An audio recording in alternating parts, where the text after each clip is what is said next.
ಆತ್ಮೀಯ ವೀಕ್ಷಕರೇ, ಗೋಂದಾವಲೆ ಸಜ್ಜನಗಡ ತೀರ್ಥಯಾತ್ರೆಯನ್ನು ಮುಗಿಸಿ ನಾವುಗಳು ಸಂಜೆ 4ರ ಸುಮಾರಿಗೆ ಸಜ್ಜನಗಡದಿಂದ ನಿರ್ಗಮಿಸಿ ಚಾಫಳ ಕ್ಷೇತ್ರಕ್ಕೆ ಬಂದೆವು. ಚಾಫಳದಲ್ಲಿರುವುದು ಶ್ರೀ ಸಮರ್ಥ ರಾಮದಾಸರು ಪ್ರತಿಷ್ಠಾಪಿಸಿದ ಶ್ರೀರಾಮ ಮಂದಿರ. ಈ ರಾಮ ಮಂದಿರದ ಆವರಣದಲ್ಲಿ ನೈಋತ್ಯ ಭಾಗದಲ್ಲಿ ಸಮರ್ಥ ರಾಮದಾಸರು ತಪಸ್ಸನ್ನು ಆಚರಿಸುತ್ತಿದ್ದ ಗುಹೆ ಇದೆ. ಇಲ್ಲಿ ಹಲವಾರು ವರ್ಷಗಳ ಕಾಲ ಸಮರ್ಥ ರಾಮದಾಸರು ತಪೋನಿರತರಾಗಿದ್ದರು. ಇದು ಕಲ್ಲುಗಳಿಂದಲೇ ಕಟ್ಟಿ ನಿರ್ಮಾಣ ಮಾಡಲಾದ ನೆಲದಡಿಯ ಗುಹೆ. ಅವರು ತಪಸ್ಸನ್ನು ಆಚರಿಸುತ್ತಿದ್ದ ಕಾಲದಲ್ಲಿ ಸ್ನಾನಕ್ಕಿಳಿದ ಅಂಗಾಪುರ ಎಂಬ ಊರಿನ ಕೆರೆಯೊಂದರಲ್ಲಿ ಸಮರ್ಥ ರಾಮದಾಸರಿಗೆ ಸುಮಾರು 2 ಅಡಿ ಎತ್ತರದ ಕರಿಶಿಲೆಯ ಸೂರ್ಯದೇವರ ವಿಗ್ರಹವೊಂದು ಸಿಗುತ್ತದೆ. ಅದನ್ನೇ ಇಲ್ಲಿ ದೇವಾಲಯವೊಂದನ್ನು ಕಟ್ಟಿಸಿ ಪ್ರತಿಷ್ಠಾಪಿಸಿ ಅದನ್ನು ಶ್ರೀರಾಮನ ಮೂರ್ತಿಯೆಂದೇ ಪೂಜಿಸುತ್ತಾ ಇರುತ್ತಾರೆ. ಮುಂದೆ ಕಾಲಾಂತರದಲ್ಲಿ ಇಲ್ಲಿ ಬೆಳ್ಳಗಿನ ಚಂದ್ರಕಾಂತ ಶಿಲೆಯ ಸುಂದರವಾದ ಶ್ರೀರಾಮ ಲಕ್ಷ್ಮಣ ಸೀತಾ ವಿಗ್ರಹಗಳು ಪ್ರತಿಷ್ಠಾಪಿಸಲ್ಪಟ್ಟವು. ಇಲ್ಲಿನ ಈ ದೇವಸ್ಥಾನ ಹಲವಾರು ಬಾರಿ ಪುನರ್ನಿರ್ಮಾಣಗೊಂಡಿದೆ.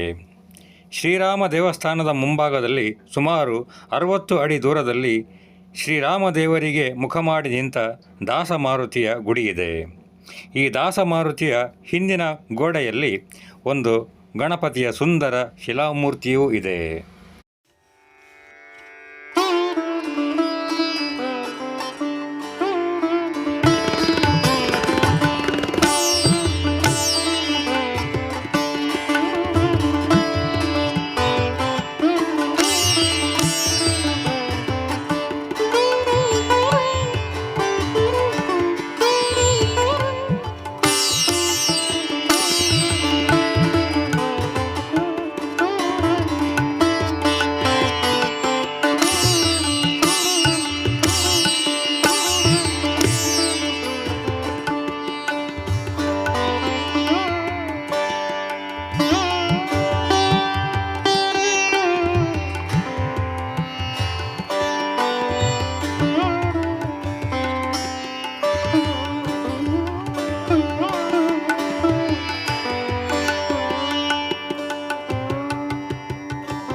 ಇಲ್ಲಿ ಶ್ರೀರಾಮದೇವರ ಮುಂದೆ ಕೆಳಭಾಗದಲ್ಲಿರುವ ಕರಿಶಿಲೆಯ ಮೂರ್ತಿಯೇ ಸಮರ್ಥ ರಾಮದಾಸರಿಗೆ ಅಂಗಾಪುರದ ಕೆರೆಯಲ್ಲಿ ಸಿಕ್ಕಿದ ಸೂರ್ಯದೇವರ ವಿಗ್ರಹ. ಇಲ್ಲಿಯಷ್ಟು ಸುಂದರ ಹಾಗೂ ಚೈತನ್ಯಭರಿತ ವಿಗ್ರಹಗಳನ್ನು ನಾವು ಇನ್ನೆಲ್ಲೂ ನೋಡಲು ಸಾಧ್ಯವೇ ಇಲ್ಲ. ಜೈ ಶ್ರೀರಾಮ್, ಜೈ ಶ್ರೀರಾಮ್, ಜೈ ಶ್ರೀರಾಮ್.